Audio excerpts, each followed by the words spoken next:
This is Jordan Tower with JT News. Make sure you smash that like button, smash that subscribe button. Let's get right into the news. All right, so Wack 100 responds to Suge Knight. Suge Knight's been doing a lot of phone calls while he's been in jail, talking about Wack 100 like, oh, man.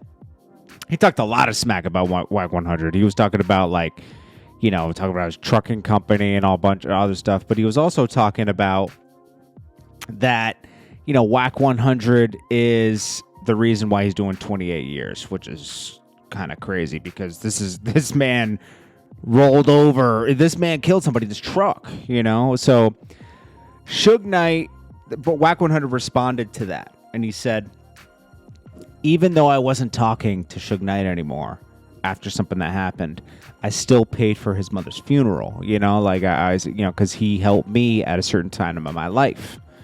But this is what really happened if he wants to talk about it. You know, if he wants to talk about me, this is what really happened. So Matt Barnes had the rights to Suge Knight's life story, and he was trying to line something up with stars and everything. But Suge Knight kind of like backstabbed him and went with Wack 100, you know, and said like, yo, I want you to do it, you know. So Wack 100 lined up investors to do like $30 million into a movie, do the life rights.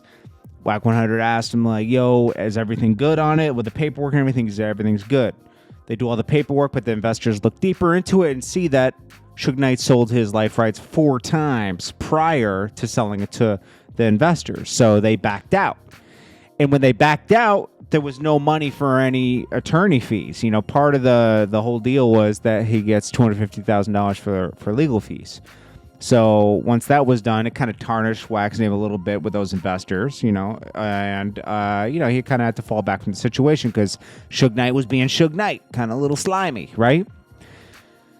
Then he said Suge Knight kind of like hurt his own case because there was plenty of people that were going to come forward and say it wasn't premeditated, which would have given him less time. You know, it wasn't premeditated murder. It was like it just happened.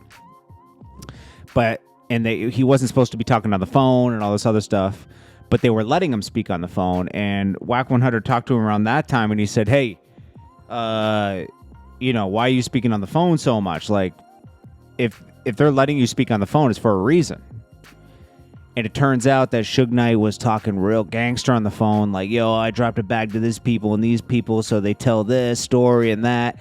And they had the tapes of that. So in court, they played the tapes and they said, hey, you know, we could wrap up certain family members of yours into a conspiracy case here. And or you can take 28 years. So he had to take 28 years.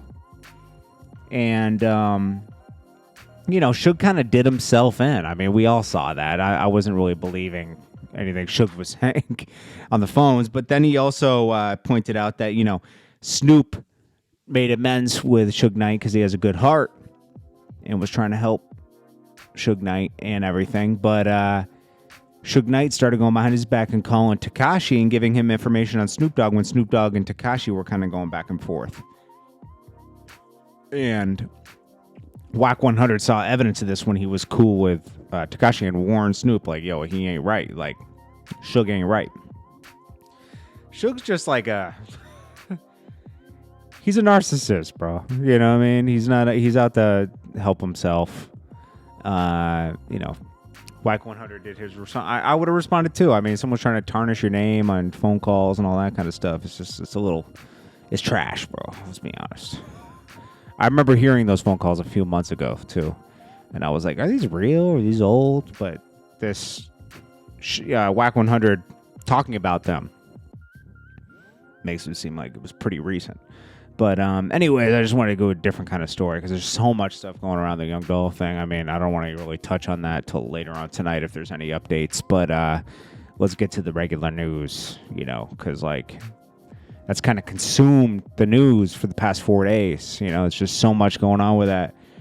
Still send prayers to his family and his kids and everything and all his loved ones. But anyways, guys, I appreciate you guys. This is Jordan Tower with JT News. Make sure you guys have a great day. Appreciate you guys so much. Smash that like button. Peace.